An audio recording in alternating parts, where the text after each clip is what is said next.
Bueno, respecto al tercer capítulo, la finalidad del texto, según el autor, es pues analizar y discutir el sistema de precedentes en Colombia, específicamente enfocándose en los desarrollos recientes y las interpretaciones de la jurisprudencia. El autor también busca examinar la importancia del precedente horizontal y vertical, así como pues la reconstrucción de la doctrina probable en la jurisprudencia colombiana. Asimismo, el autor busca destacar la importancia de la seguridad jurídica y la coherencia en la interpretación y también en la aplicación de la ley a través pues, del respecto precedente. Se argumenta que el precedente horizontal y vertical son fundamentales para garantizar la uniformidad en la interpretación de la Constitución y en nuestra jurisdicción ordinaria. Además, el autor busca analizar como esa reinterpretación de la doctrina probable y su adaptación a los principios constitucionales vigentes, como la igualdad de trato y la necesidad de la fundamentación de las decisiones judiciales. También se discute la carga argumentativa impuesta a los jueces al apartarse pues, de esa doctrina probable. Asimismo, se plantea pues, la necesidad de justificar adecuadamente cualquier cambio jurisprudencial. Finalmente, pues el texto también busca examinar unas polémicas y unas propuestas de unas reformas en el sistema de precedentes, pues aquí en Colombia. Aquí pues también se cuestiona la utilidad y los contornos precisos pues, del sistema judicial. También se plantean preguntas sobre la utilidad y los límites del sistema de aquellos precedentes, así como la necesidad de un tratamiento unificado de la jurisprudencia nacional. Bueno, para hacer como un resumen de este texto y pues de la finalidad, es analizar y discutir el sistema de precedentes en Colombia. Se destaca la importancia del respeto pues, del precedente, la reinterpretación de la doctrina probable y las polémicas y propuestas que reforman el sistema de los precedentes. Bueno, continuando con el capítulo tercero, los argumentos del autor. En primera instancia tenemos que la reconstrucción de la doctrina probable en la jurisprudencia colombiana ha permitido modernizar su sentido y adaptarlo a los principios constitucionales vigentes, como la garantía de igualdad de trato y la necesidad de fundamentación de las decisiones judiciales. El segundo argumento es la obligatoriedad del precedente horizontal y vertical, y pues de que eso es fundamental para garantizar la seguridad jurídica y la coherencia en la interpretación y aplicación de la ley. Esto evita pues, la arbitrariedad en las decisiones judiciales y contribuye a la confianza en el sistema judicial. El tercer argumento es de que la carga de argumentación impuesta a los jueces al apartarse pues, de la doctrina probable busca asegurar que existan razones suficientes y razonables para justificar el cambio jurisprudencial. Esto pues, fortalece la fundamentación de las decisiones judiciales y evita cambios ocultos como en la jurisprudencia. Como cuarto argumento, se tiene que la importancia del precedente radica en el papel para mantener esa estabilidad y esa previsibilidad en el sistema jurídico, permitiendo a los ciudadanos y operadores jurídicos tener pues una certeza sobre cómo se interpretará y se aplicará la ley en unos casos futuros. Como quinto argumento, se tiene que la reconstrucción de la doctrina probable ha generado polémicas y pues propuestas de reforma en el sistema de precedentes aquí en Colombia, cuestionando pues su utilidad y pues los contornos precisos de nuestro sistema judicial. Para concluir este capítulo tercero del derecho a los jueces, el texto muestra que la reconstrucción de la doctrina probable en la jurisprudencia colombiana ha sido un avance significativo para adaptar esta a los principios constitucionales y garantizar así la coherencia y también la seguridad jurídica en el sistema judicial. La carga de argumentación impuesta a los jueces y a los altos tribunales al apartarse de la doctrina probable busca asegurar que existan razones suficientes y razonables para justificar el cambio jurisprudencial. Sin embargo, esta reconstrucción también ha generado debates y propuestas de reforma en el sistema de precedentes, cuestionando así su utilidad y los contornos precisos de este sistema. En general, respecto al precedente y el respeto al mismo y la fundamentación de las decisiones judiciales son fundamentales para fortalecer el Estado social de derecho y garantizar así la confianza en el sistema judicial. Nuestras conclusiones como juristas para este capítulo es que esta reinterpretación del precedente es de suma importancia, ya que permite establecer que en Colombia se maneja un sistema de precedente relativo y no absoluto, es decir, que este puede ser modificado siempre y cuando existan motivos fundados, es decir, exista también una carga argumentativa, que es lo que refleja el autor, pero también tiene que existir la transparencia. La transparencia en este sentido, En este sentido significa que el juez está obligado a mencionar cuáles son las sentencias hito y por qué se va a apartar del precedente, pero en ningún momento las puede ocultar cuál es la que está vigente hasta el momento del cambio. Y también la carga argumentativa, porque como bien lo decíamos, no es una razón caprichosa, sino que el juez debe establecer los motivos fundados. En este sentido, en cuanto al precedente vertical, los jueces se pueden apartar en dos momentos. El primer momento es cuando exista un cambio de legislación, y esto es pues apenas obvio, porque no se puede aplicar una norma que en este momento se encontraría derogada. El segundo momento es cuando exista un cambio en las situaciones económicas, sociales, políticas, que hagan que la jurisprudencia vigente no se adapte a las necesidades de la sociedad, porque este pues finalmente es el objetivo de la jurisprudencia, ir avanzando conforme lo haga la sociedad misma. Y el tercer momento, pero esto ya aplica en el precedente horizontal para las altas cortes, es cuando ellas en su jurisprudencia observen errores, y estos errores deben ser justificados porque o violan principios o violan los derechos que imparte la Constitución, o son también violatorios a valores. Pero esto siempre debe estar enmarcado, como les dije, en el marco de la transparencia y de la argumentación. Pensamos como juristas que esto es de vital importancia para conocer lo que será de ahora en adelante la jurisprudencia del año 2006 en adelante.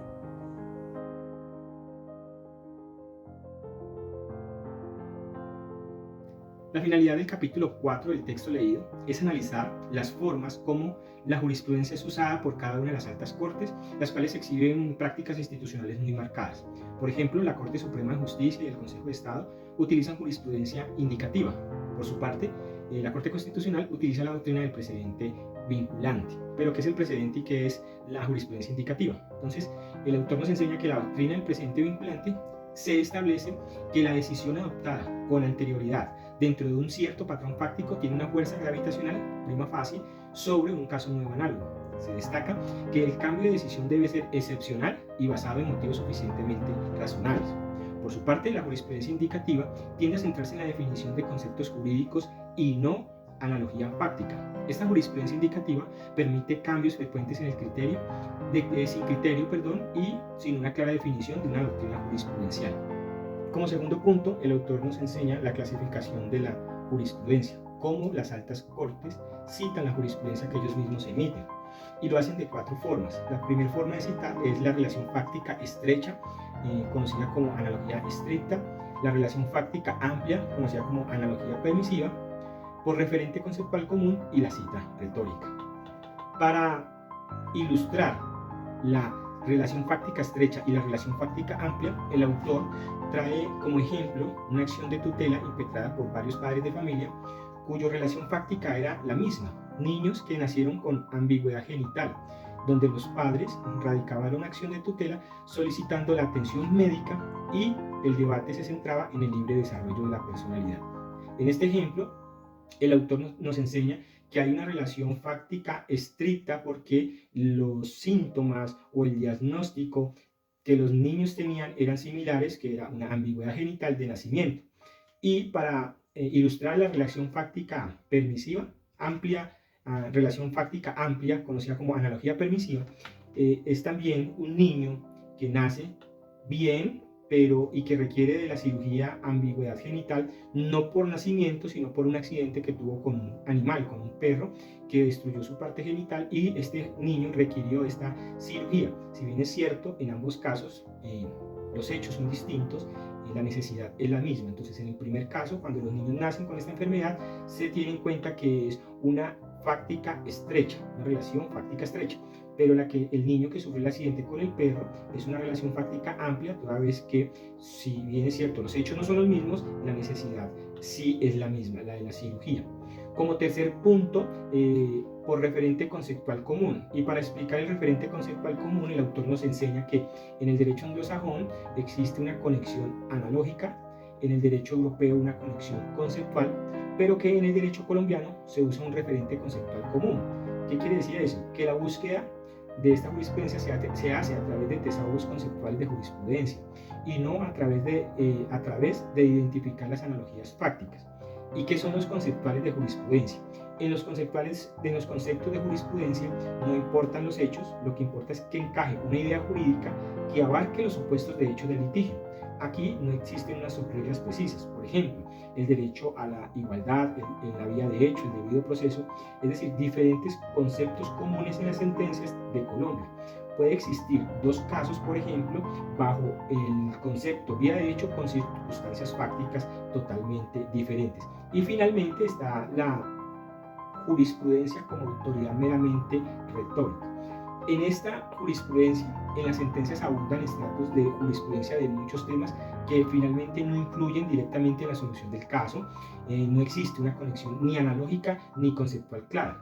Conclusión, la Corte Constitucional está algo más adelante en el proceso de adopción práctica de facto de un régimen de precedente vinculante, mientras que la Corte Suprema y el Consejo de Estado están usando o usan la jurisprudencia indicativa. Finalmente, ¿cuáles son los argumentos más relevantes de la lectura realizada de acuerdo al autor? Bueno, en este punto quiero resaltar los mecanismos de disciplina jurisprudencial que toca el autor y que tienen que ver con tres puntos fundamentales. El primero es que en las revisiones de los jueces de tutela, cuando éstas vulneran la doctrina constitucional en las sentencias de revisión, se corrige el desconocimiento de los jueces inferiores. Segundo, la tutela contra providencia judicial se constituye en una vía de hecho por desconocimiento o vulneración del derecho fundamental a la igualdad. Y tercero, la negación de tutela contra tutela. De acuerdo a la sentencia SU 1219 del 2001, el control lo hace la Corte. El fallo podrá impugnarse como mecanismo de control. Adicionalmente, esa disciplina jurisprudencial, el autor nos trae que la Corte desarrolló en el año 2000 y el 2001 la doctrina del derecho viviente y que tiene que ver que la interpretación se ajuste a la dinámica social del momento histórico. Sirve como control de constitucionalidad frente a interpretaciones abiertas contrarias a la Constitución política y ha determinado las líneas jurisprudenciales a partir del 2001. En este momento les indico que se destacaron tres puntos importantes frente a esto del derecho viviente. Y lo primero es que la norma puede ser textualmente inconstitucional. La norma, segundo punto, puede tener una interpretación real y efectiva que pugne contra el texto constitucional. Y tercero, que no puede generarse una exequibilidad sobre un supuesto de posible interpretación de la misma. Las conclusiones del texto son de gran utilidad para el abogado que busca estar actualizado a la hora de argumentar o poner en conocimiento sus puntos de vista. Y es que hay que recordar que en el mundo entero, no solo en Colombia, se han visto afectados por el dinamismo del derecho y su forma de fallar. Y como es costumbre en Colombia, hemos tomado los modelos de otros países, aunque un poco tarde a la hora de educar el sistema judicial en la búsqueda de la verdad para así alejarnos del encasillamiento conceptual perpetuo que en últimas no nos deja avanzar y pensar más allá de lo ya escrito. Tampoco nos permite alejarnos de nuestras propias líneas jurisprudenciales en las Cortes y restringe la cooperación interinstitucional, y todo esto se ve reflejado cuando se nos presenta un caso difícil. Y es que la síntesis del texto nos remonta a la época donde a la hora de fallar sí o sí se tenía que tener un precedente o algo muy similar. No era muy recomendado hacer una analogía del caso y apartarse de los precedentes o de los conceptos de las otras jurisprudencias. Y más aún cuando las cortes, al estar divididas en ramas, era muy poca la correlación entre estas decisiones. Más bien la citación de otras cortes era poca, lo que dificultaba esta búsqueda de la verdad, porque lo que diferencia a las grandes cortes es su especialidad, siendo cada una de estas expertas en su materia. En este sentido de las cosas, parece ser que las altas cortes olvidan la sistematicidad del derecho. Más adelante nos damos cuenta de la importancia de que las cortes analicen los casos concretos y novedosos con más analogía que conceptual, porque la parte conceptual es una forma de encasillamiento. Es como tratar de encajar un cuadrado en un círculo y no puede hacer efectiva la progresividad del derecho, lo que termina afectando más adelante la evolución de las normas. Ya para finalizar, Hay una capita muy interesante que debe ser tenida en cuenta por todas las partes del proceso y está relacionada con la tutela. Se habla de no tutelar una sentencia de tutela cuando ésta es desfavorable a las partes, pero sí es viable una tutela para la protección de los derechos fundamentales y constitucionales cuando el juez a la hora de fallar ha caído en el error de hecho. Esto quiere decir que las ramas del derecho, sin importar su especialidad, no son totalmente dominantes cuando se habla de jurisprudencia de las altas cortes. Es decir, se puede evidenciar como los jueces menores no acatan las decisiones superiores y constantemente caen en la vía de hecho. Y no solo se vulneran los derechos de los gobernados, sino que entorpece el sistema judicial al agrandar su carga laboral de estudio y de decisión.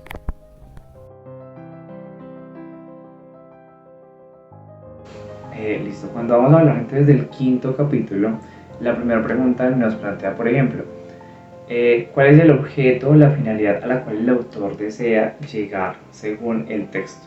En esta parte entonces es importante que nosotros lo abordemos desde una óptica muy exacta según lo que dice el autor, y es directamente cuando hablamos, por ejemplo, que la incrementalidad del derecho jurisprudencial determinada por la resolución de ciertos problemas jurídicos se tiene que tener en cuenta según caso a caso, y que de esta forma entonces generalmente tiene una tendencia a ser desestructurada, a tener algo así como una deconstrucción del mismo tema, en donde a veces puede resultar hasta caótica la misma si no se sabe estructurar de una forma adecuada.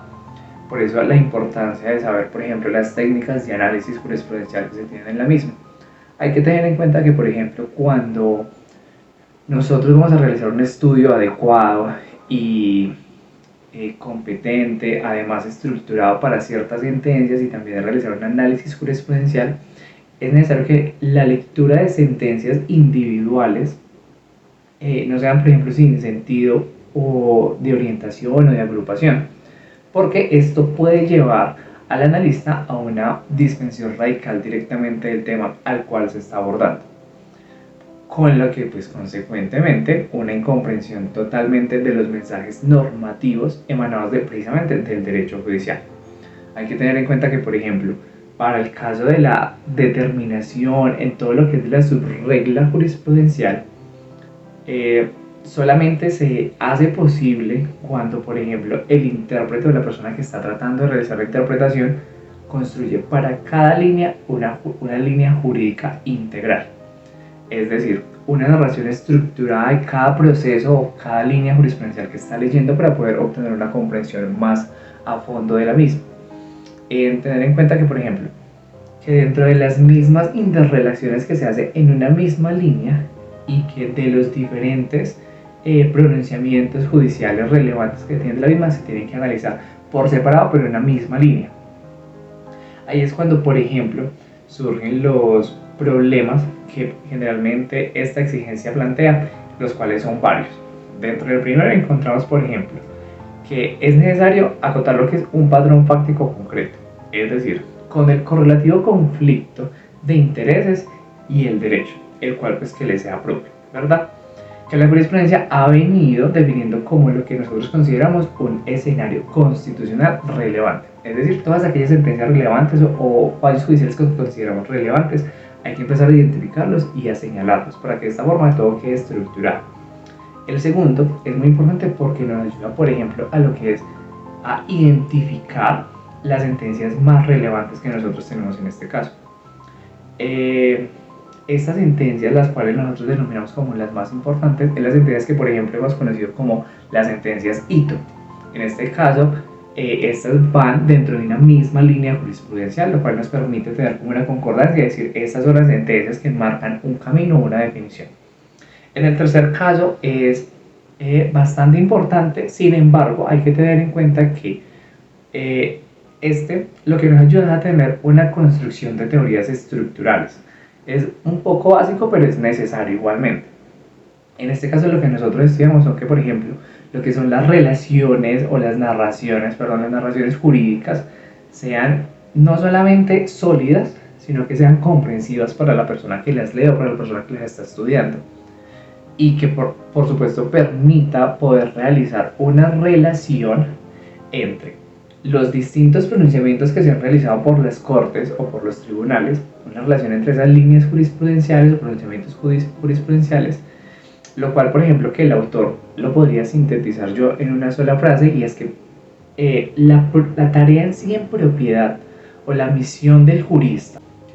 En el mismo capítulo quinto podemos analizar que, por ejemplo, en la segunda pregunta que nos compete para este caso de este artículo es cuáles son los argumentos que en el libro el autor considera más relevantes. Y en este caso pues es supremamente importante tener en cuenta que analizamos dos puntos supremamente importantes los cuales él tiene en cuenta para realizar la disertación en este capítulo quinto.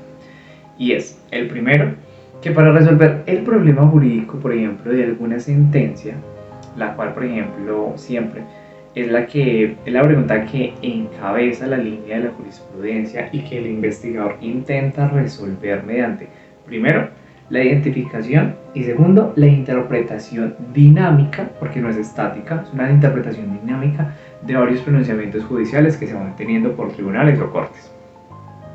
Además, estos dos se tienen que tener desde un enfoque central donde nosotros analicemos la relación de estos con los materiales normativos, tales como por ejemplo textos constitucionales, textos legales. También tenemos por ejemplo la integración del derecho internacional, también los pronunciamientos que han realizado tribunales de una categoría pues inferior, como por ejemplo los juzgados, en donde también es necesario analizar la creación de derecho e interpretación que ellos realizan. Entonces, por eso en este caso él analiza que es importante enfatizar que la utilización de la técnica de la línea jurisprudencial, como él lo analiza más adelante, en donde nosotros realizamos lo que es la identificación de la ratio decidendi, del fallo pues con el fundamento en los hechos materiales de la sentencia, muestren lo que realmente es la importancia de esa diferencia. Es decir, con respecto a la mayoría, usualmente se realiza una conceptualización, como se analiza por ejemplo en la jurisprudencia de Colombia. Entonces lo que se trata es de que, por ejemplo, se realice esa individualización de cada caso en concreto, donde se pueda categorizar no solamente los fallos, sino también los argumentos que se tienen en cuenta, para que el investigador pueda resolver cuál es la problemática o realmente el objeto a resolver. De ahí es que partimos de que es la importancia en que el problema jurídico, es decir, la pregunta, sea realmente concreta y se esté realmente analizando qué es lo propuesto, qué es lo que realmente legisla el judicial, es lo que va a resolver con la sentencia. Ese como primero. Y otro argumento muy relevante que él tiene es cuando habla de las sentencias dominantes. Cuando él habla de las sentencias dominantes, dice que se tratan de aquellas sentencias, según lo analiza él, que contienen criterios vigentes y, por decirlo así, dominantes. Sí, no solamente son vigentes, sino que son dominantes, tienen como cierta fuerza o relevancia que vislumbran un nuevo camino en lo que sería directamente el análisis jurisprudencial, ¿cierto? En este caso, estas sentencias dominantes son las cuales por el medio de la Corte Constitucional resuelve un conflicto de intereses dentro de determinados escenarios constitucionales que se les proponen a ellos. Hay que tener en cuenta que, por ejemplo, en la jurisprudencia colombiana, agregándonos más a nuestro territorio, es un poco infrecuente hoy en día que se encuentren, por ejemplo, lo que son las dominantes, lo que son las sentencias fundadoras de línea, a veces también frecuentes que se encuentren. En cambio, una sentencia dominante puede darse en cualquiera de otras formas existentes de sentencia IT. Por ejemplo, puede tratarse de una sentencia conciliadora. También podemos encontrar lo que son, por ejemplo, las sentencias que realizan modificaciones, alteraciones, avances también, porque estas lo que se realizan son sentencias modificadoras, las cuales permiten realizar una contravención, realizan también una modificación a lo que se tiene plenamente estructurado. O simplemente tenemos también lo que son las sentencias reconceptualizadoras de la línea, es decir, que toman la línea que ya teníamos estructurada anteriormente en la parte que hablamos ahora y lo que realizan es reconceptualizar, porque como estábamos hablando ahora, realmente estas líneas no son estáticas, estas líneas lo que tienen es un cambio dinámico que van evolucionando según las mismas dinámicas sociales. y por eso el derecho está en constante evolución día tras día.